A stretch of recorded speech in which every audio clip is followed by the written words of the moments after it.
Syracuse, New York. Local elected officials from Onondaga, Cayuga and Oswego counties stood outside the Westcott Theater in the rain Sunday to show their support for Dana Balter, the Democratic candidate they nominated to run against Rep. John Katko for Congress. Dana Balter, of Syracuse, is seeking the Democratic, Working Families and Women's Equality Party ballot lines in the 24th Congressional District race against Rep. John Katko.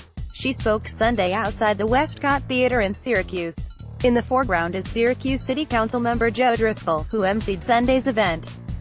Katie O'Toole, O'Toole at Syracuse.com, outside groups that are completely unfamiliar with the process we used to endorse a candidate are trying to tell us what's good for us and we want no part in that, Fulton City 5th Ward Councilor Dennis Merlino said. We know what's good for us. They're trying to force another candidate into the mix after the process is done. After a lengthy interview process, Onondaga, Oswego, Cayuga and Wayne County Democrats by February had all endorsed Balter, 42, to run for the 24th Congressional District seat. Balter lives in Syracuse and is a visiting assistant teaching professor at Syracuse University's Maxwell School of Citizenship and Public Affairs. CNY Democrats said they invited many potential candidates to seek the nomination. Syracuse's former Democratic mayoral candidate Juanita Perez Williams, who lost the general election last year, was among those asked to seek the Democratic congressional nomination this year, Merlino said. We reached out to many potential candidates, he said. Juanita was asked more than once. She said no. After narrowing the field down to 4 potential nominees, all 4 Democratic county committees in the 24th Congressional District chose Balter as the candidate they wanted to represent them in November's election. Dana rose far and above to the top, Merlino said. But earlier this month Perez Williams decided she would enter the race and challenge Balter in a Democratic primary. A small number of paid canvassers from the Democratic Congressional Campaign Committee (DCCC) in Washington, the campaign arm for House Democrats, and volunteers helped Perez Williams collect 3,200 signatures by going door to door across the 4-county district in just 9 days. The Washington powers may have heard of this candidate from a prior run, but this candidate was asked to run and declined, Merlino said. We wanted her and invited her to the debate process, but she declined, so the feud continues. Last week, Democrats trying to force Perez Williams off the ballot claimed more than 2,400 signatures on her nominating petitions are not valid, and should be enough to disqualify her from a Democratic primary. The State Board of Elections will review the objections and make a preliminary ruling at their meeting this Thursday. If Perez Williams is disqualified, she would still be able to challenge the decision in court. Local elected officials who showed up at Sunday's event outside the Westcott Theater said they wanted to double down on their support for Balter in light of the recent events. It detracts from the larger issue, which is the November campaign, said Cayuga County Legislator Keith Batman, who represents Scipio, Ledyard and Springport in the 7th District and also previously served as Scipio's town supervisor. That's a problem, said Batman, who is now running against incumbent Gary Finch for the New York State Assembly District 126 seat, which represents Onondaga, Cayuga, Cortland and Shenango counties.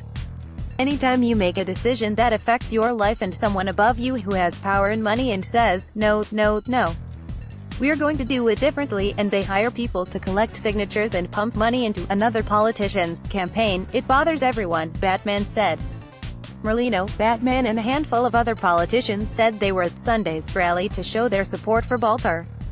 Dozens of other Balter supporters also showed up, many holding umbrellas or wearing rain jackets.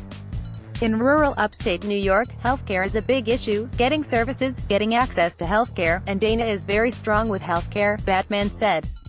She's also very strong with voter rights, expanding the ability of people to vote. We could go down a whole list of campaign issues, but she stands with us. And we stand with her. Auburn City Councilor Debbie McCormick said she thinks Balter will help her city if she's elected. Auburn City Councilor Debbie McCormick speaks with Dana Balter on Sunday outside the Westcott Theater in Syracuse. Balter, of Syracuse, is seeking the Democratic, Working Families and Women's Equality Party ballot lines in the 24th Congressional District race against Rep. John Katko. Katie O'Toole, O'Toole at Syracuse.com. We have a lot of issues that we haven't seen a lot of action on from our congressman, McCormick said. She's an action kind of person who will seize the issues and not just talk one issue. McCormick said she wants Congress to help the city of Auburn continue to tackle is the harmful algae bloom in Owasco Lake that affects the drinking water that 45,000 people consume. The state helped by investing $2 million in a treatment system last year, but McCormick said more needs to be done. At Sunday's event, Balter said she was glad to see a large crowd gather despite the gray skies and rain. "When we stand together and work together and raise our voices together, we are unstoppable," Balter told the crowd, which she estimated at about 90 people. "It's time to get money out of politics," she said. "It's time to guarantee a living wage. It's time to make sure every American has health insurance. It's time to put our children's health, safety and education first. And it's time to restore respect for our democratic values and reclaim our place among the leaders of the world." This is the first time Balter has run for a political office, although she has become a recognizable face in central New York as an organizer of CNY Solidarity Coalition, a grassroots group of activists that formed to oppose the policies of President Donald Trump after he was elected.